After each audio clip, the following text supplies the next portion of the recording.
What does it really mean to be a disciple of Christ? If you think it's just attending church or identifying as a Christian, you're missing the radical call Jesus extended over 2,000 years ago. In today's world, we've watered down the idea of discipleship into something comfortable, but in Jesus' time, being a disciple meant something far deeper, something life-altering. I served in the Marine Corps, where the warrior ethos demanded everything from us: mind, body, and spirit. Being a disciple of Christ, in my opinion, is no less demanding. In fact, Jesus asks for even more. He asks for our whole lives. Let's explore what Jesus meant when he said, "Follow me," and how he challenges our modern, comfortable understanding of discipleship.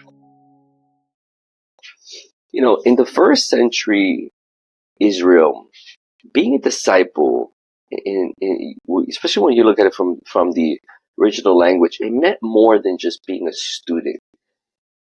It meant leaving everything behind to follow a rabbi. If you think about it, go to Matthew chapter 4, verses 19 and 20. There's this language in here when he's approaching the disciples. Comes to them, he simply says, "Come follow me." That's what Jesus says. And then he says, "I will send you out to fish for people." And what do? They literally left their nets at once. So I want you to put that in our context today. They left their job, they left their livelihood. Imagine like yourself now. Imagine, Jesus comes and he says, "Come follow me." And you're literally on a job right now at your desk, at your computer, and you get up and you leave. And just imagine that for a minute. You just leave. Just picture that just for a moment. That's what they did. They're literally on the job and they just leave to follow the rabbi. And I love John Mark Comer's insight on this, because he talks about the fact that a disciple wasn't just a learner, but somebody who sought to become like the teacher.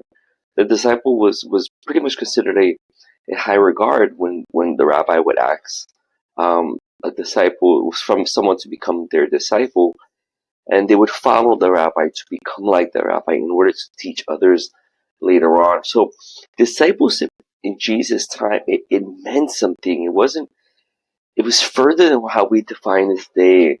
When I look at Luke chapter 4, verses 14 verses 28 through 33, listen to what it says. It says this: Some of you, suppose one of you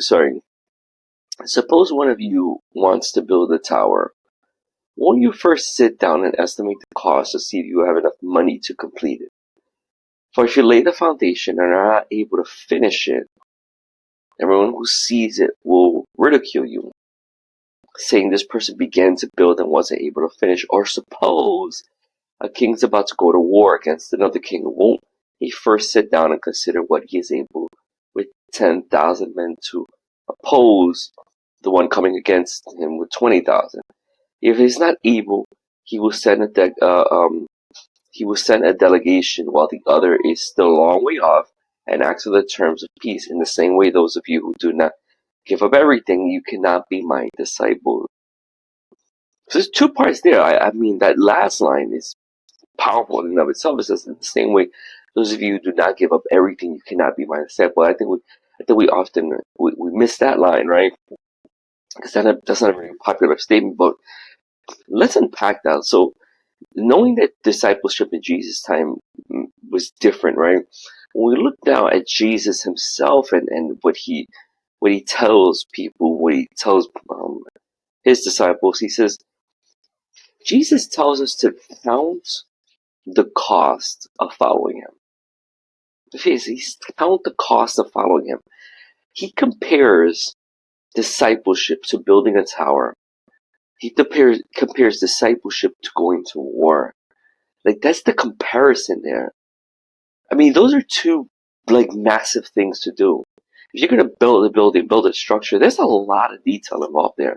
If you're going to go to war, there's a lot of detail involved there. I mean, listen, I go back to my time in the Marines. I was a heavy machine gunner in the Marine Corps. Now, before joining the Marine Corps, there were some things I had to know. I had to understand. First of all, I did my research, watch the videos, listen to people, talk to people, right? Speak to the recruiter. Now, I didn't fully know everything that would go on. I didn't fully grasp that idea because unless you live it, you really don't know. You can see it on TV all you want. But I had to understand the cost of that. And I knew that it was going to demand training. I knew that I was going to lose personal comfort. I knew that I would be leaving my family completely here. I knew that I was ultimately going to be risking my life. And especially at the time that I joined, it was the heart of the Iraq-Afghanistan campaign. So I knew what I was getting into. I fully understood that. Now, did I fully get it? Of course, once you live it, once you're living it, it's a little bit different. Then you really get it, right? But I counted my costs. Following Jesus requires an even greater commitment. It requires our entire life. Like, it's an all-in commitment. And when I think about, we could look a little bit further in Luke chapter 9, verse 23. He says, whoever wants to be my disciple must deny themselves. Take up your cross and follow me. Here's my argument here. And this is not going to be a long video. My argument is this isn't about a casual belief.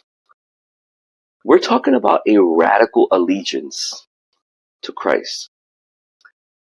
When I was in the Marines, we lived by a code. Jesus calls us to live by his code. The kingdom ethic of love, of sacrifice, of obedience. Discipleship isn't a Sunday only commitment. It's a full-time surrender where Jesus becomes the ultimate authority in every area of life. You see, the Western world may define success as a comfort, as ease, personal happiness. But here's my argument. Jesus calls us to something far greater. He calls us to a life of purpose. He calls us to a life of sacrifice. He calls us to a life of eternal significance. And I'm going to say something probably controversial here. The reason the Western world, especially our Western world churches, will overlook this definition, the reason the Western churches today would not speak on these things is because of the fact that this sort of language doesn't draw people into church. That's the truth of it. This sort of language does not draw people into church. People don't like this sort of language. This discomfort language, sacrifice language. We make it easy for people to be quote unquote Christian. We make it simple. Say this prayer, you're a Christian. Come to church, 2 or 3 songs, quick encouraging word, we'll get you out the door. Come to our class, we'll give you a prize. That's our Western church. Our Western church is about making people feel good, not bringing discomfort. That's our problem. We're totally abandoning the high call of being a disciple of Christ. That's our issue today.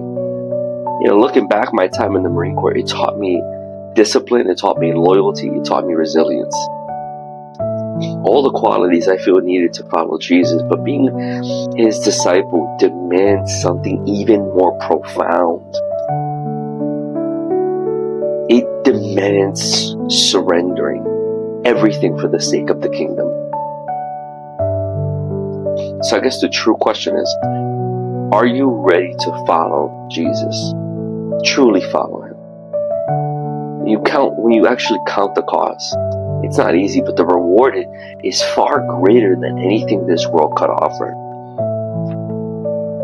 Matthew 16 verse 25, it says, whoever wants to save their life will lose it, but whoever loses their life for my sake will find it. It's the reflection, that's the thing to think about. I guess that's the question we should really ponder on.